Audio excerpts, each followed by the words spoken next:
اور وہ حدیث کہاں چلی گئی؟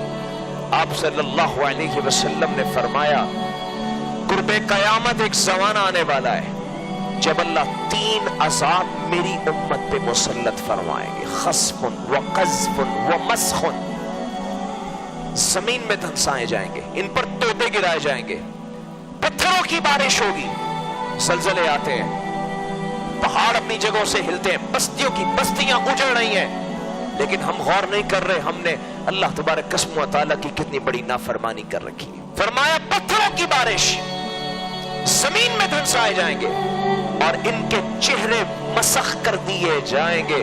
صحابہ نے تڑپ کے پوچھا ہمارے آقا و مولا جناب رسول اللہ صلی اللہ علیہ وسلم سے، یہ کس کے ساتھ ہوگا؟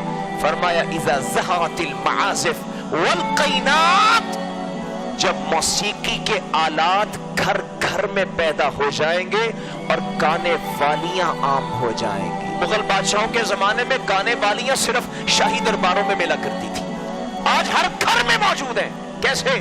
ٹی وی کے ذریعے، آپ بس بٹن دباتے ہیں، اسکرین روشن ہو جاتی ہے، وہاں پہ گانے والیاں آپ کے گھر کے پورے ایمان کو برباد کر کے رکھ دیتی۔ ان کا گانا، ان کا ناچنا، ان کی بےہودگی، ان کی شیطانی آوازیں نوجوانوں کے ایمان کو برباد کرتی ہیں، شیطانی جذبات کو انگیخت دلاتی ہیں۔